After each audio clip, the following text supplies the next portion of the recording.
आज बड़ी प्रसन्नता मिली है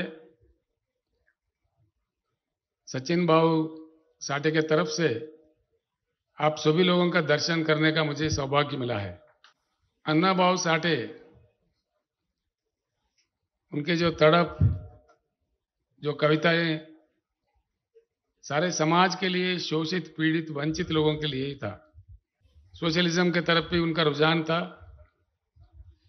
संयुक्त महाराष्ट्र के मोर्चा के आगे भी वो चले, बहुत बड़ा सम्मानित कवि भी थे। इसलिए उनको टाइटल दिया गया लोक शायर। ये बहुत कम लोगों को मिलता है। शायर तो कई होते हैं, लेकिन लोक शायर जो लोगों के लिए, खास तौर पर जो वंचित है, पीड़ित है, शोषित है, बॉटम लाइन में है, उनके लिए लिखने वाले, गाने वाले कम होते हैं। लेकिन अन्ना भाऊ साठे ने कभी पीछे नहीं हटा। इसीलिए बड़ी खुशी की बात है, सारे भारत को गर्व की बात है। रशिया जैसा एक महान देश अन्ना भाऊ साठे को पहचाना, लेकिन हिंदुस्तान ने नहीं पहचाना। उन्होंने पहचाना और खास यहाँ के प्रधानमंत्री को इतला करके उनको रशिया भी बुला लिया, सम्मानित किया। और ऑल रशिया लाइब्रेरी में आज अन्ना भाऊ साठे का मूर्ति को भी प्रतिष्ठापन किया। रशिया कम्युनिस्ट पार्टी के मेंबर जो मैक्सिम गोर्की थे, उनका विशेष नावल है माँ। हम तेलुगु में कहते हैं अम्मा। उस माँ के नाम का जो नावल है मैक्सिम गोर्की का, वो पूरे दुनिया में मशहूर है। कई भाषाओं में उसका ट्रांसलेशन भी हुआ है। हर देश में उसका उपलब्धि है। लेकिन बड़ा दुख की बात यह है, रूस सरकार ने अन्ना भाऊ साठे को इंडियन मैक्सिम गोर्की कहा है। भारत के मैक्सिम गोर्की, इतने महान हस्ती जो वंचित के लिए, पीड़ित के लिए अपनी कलम से काफी लिख चुके हैं, काफी कह चुके हैं, काफी लड़ाइयां लड़ चुके हैं। उनके प्रति इस देश में कोई सम्मान का भावना नहीं है। ये बड़ी दुख की बात है। सचिन भाऊ मेरे पास जब आए थे, मेरे साथ राजनीति का काम करने की इच्छा लेकर के, कुछ किताब मुझे दिए थे जो अन्ना भाऊ साठे के लिखे हुए थे। मैंने पूछा तो मराठी में, भाई मैं मराठी नहीं समझ सकता, कुछ अन्य भाषा में इसका ट्रांसलेशन आएगा, कहीं नहीं मिला। मैं अनुरोध करता हूं महाराष्ट्र सरकार से, कम से कम अब तो जागे।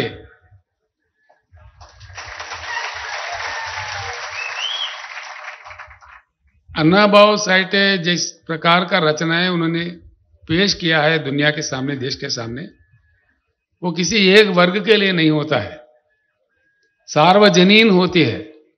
सारे दुनिया के लिए उसमें से ज्ञान मिलता है, एक भारत के लिए नहीं। शिंदे जी से, उनके मंत्रिमंडल से मैं अनुरोध करता हूं कि कम से कम अभी अन्ना भाऊ साठे के जितने भी रचनाएं हैं उसके पूरी हिंदुस्तान के भाषाओं में ट्रांसलेट करवाए, अंग्रेज में भी ट्रांसलेट करवाए, और वो आगे बढ़े ताकि दुनिया को अन्ना भाऊ साठे का गरिमा मालूम हो। और इसके बाद में मातंग समाज, जो हमारे भारत देश का मूल वासियों का समाज है, ये मातंग महामुनि के वंशज है। मातंग महामुनि जब श्यामला देवी के गान गा रहे थे, तो माता ने उनके गर्भ में जन्म लिया, और उनके लिए एक महाकवि कालिदास श्यामला देवी का स्तोत्र पाठ करते हुए उन्होंने खुद लिखा है, ये कविता मेरा नहीं है, महाकवि कालिदास कवि का कहा है कि माणिक्य वीणा मुपलालयंतीम मदालसाम मंजुला वाग्विलासाम महेंद्र नीलज्योति कोमलांगीम मातंग कन्याम मनसा स्मरामि। ये कालिदास जी का कहना है। यानी कि मातंग समाज का जो प्रतिष्ठा, जो गरिमा, उनके प्रति गौरव, ये भारत का पुराण और इतिहास का ये परंपरा में भी शरीक है। अब अन्ना भाऊ साठे जैसा महान पुरुष, महान व्यक्तित्व का आदर नहीं होता है तो आपका क्या आदर होगा?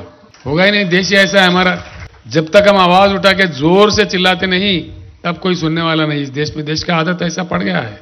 मैं एक बात का एक प्रस्ताव लाना चाहता हूं आप सभा के सामने, और आप सभी सहमत हो, आपके तालियों से इसका समर्थन कीजिए।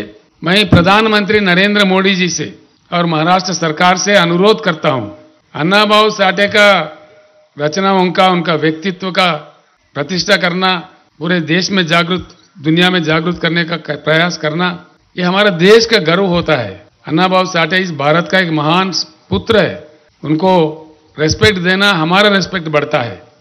इसीलिए महाराष्ट्र सरकार भी काम करे और अन्ना भाऊ साठे का नाम का भारत रत्न टाइटल देने के लिए महाराष्ट्र सरकार नॉमिनेट करके भेजे। और यहां के मुख्यमंत्री जी को मैं बता रहा हूं कि हम भी तेलंगाना सरकार भी अन्ना भाऊ साठे का नाम भेज देते हैं दिल्ली को।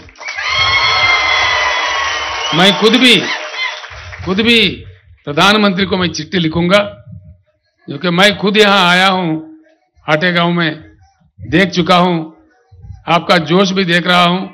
अगर आप सहमत हो मेरे बात से, सभा एकजुट होकर एक मुट्ठी से तालियां बजाए और इस प्रस्ताव को पारित करें। प्रधानमंत्री मोदी जी से भी मैं अनुरोध करता हूं, अन्ना भाऊ साठे को आइडेंटिफाई करना, उनका सम्मान करना, उनको सम्मानित करना, ये देश का सम्मान होगा, कुछ और नहीं होगा। तो इसीलिए प्रधानमंत्री जी से भी मैं अपील करता हूं कि अन्ना भाऊ साठे को भारत रत्न टाइटल देना चाहिए। वो बिल्कुल इसलिए एलिजिबल है, ये हमारे भावना है।